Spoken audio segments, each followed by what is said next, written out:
Sa huling vlog natin ay pinasadahan natin itong Alaminos to San Pablo Bypass Road. Dito ito sa may barangay San Vicente, San Pablo, Laguna. At habang tinatahak natin ang papunta ng barangay San Miguel, San Pablo, Laguna, doon sa may tulay, ay hindi na tayo nakalusot gawa ng may harang na. Tulad ng sinasabi ko, hindi lahat ng oras ay pwedeng dumaan dito. Katunayan nga, nakakalusot lang dito ay motor. At tulad din ng sinabi ko doon sa huling vlog natin, ay hindi pa po ito nadadaanan ng mga 4 wheels dahil may ginagawa pang tulay. At ngayon sa video ito ay naghanap tayo ng daan para tayo ay makalusot, para makarating tayo ng Alaminos, Laguna. At ang nangyari ay dito tayo dumaan sa SLEX TR4. Panoorin niyo po mga boss ang ating video. Ito ang barangay San Vicente, San Pablo, Laguna. At dito natin matatagpuan ang dulo ng Alaminos to San Pablo Bypass Road. Hindi pa nga lang siya makita gawa ng hindi pa siya na-register sa Google Map. Dito yung sa lugar na ito. At binaybay natin yan hanggang dito, hanggang doon sa may tulay ng barangay Santa Maria, San Pablo, Laguna. Nilampasan natin yung SLEX TR4. At ang nangyari, hindi tayo nakalusot. Ang ginawa natin ay naghanap tayo ng daan, at ang nangyari ay dito ako napadaan sa may SLEX TR4. Dito ito sa may barangay Santa Maria, San Pablo, Laguna. At napadaan tayo dyan, minotor na natin yan hanggang sa may Alaminos. Dumaan din tayo ng San Pablo Interchange, dire-diretso hanggang dito sa may barangay San Miguel na, unahan ng barangay San Agustin, Alaminos, Laguna. Ako'y bumalik, mapapanood yung huling vlog ko dito sa may Alaminos Bypass Road. Pagdating ko kasi dito sa may dapat ay dadaanan natin, sarado. Kaya ang ginawa ko, bumalik ako at susubukan kong dumaan dito sa TR4.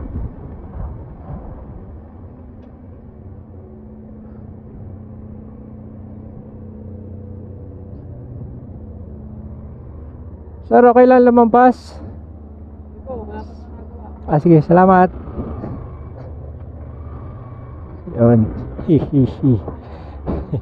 So ito yung huling vlog natin na sinama natin doon sa compilation. At nagpapasalamat tayo ngayon dahil nakadaan tayo. Tulad nga ng sinabi ko, hindi ako makalusot doon sa may tulay ng San Miguel gawa ng may mga harang na.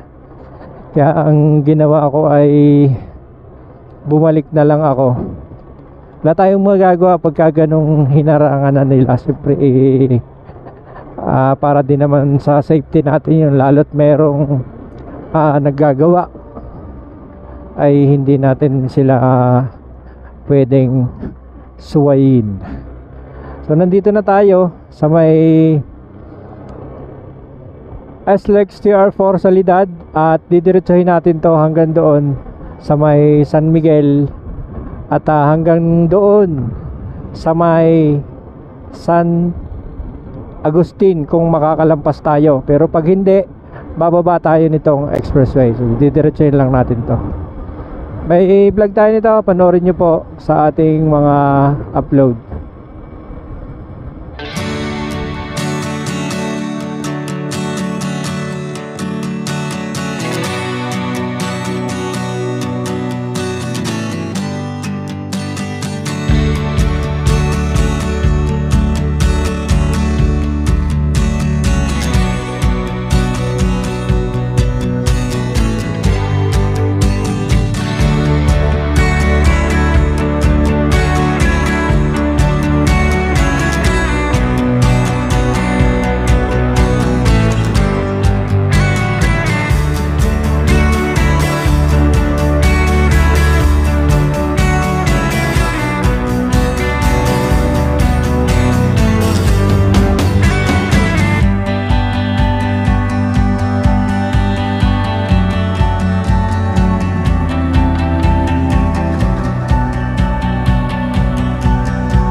mga boss, andito na tayo sa may barangay San Agustin, Alaminos, Laguna. At mahaba-haba din yung biniyahe natin mula doon sa may Santa Maria hanggang dito.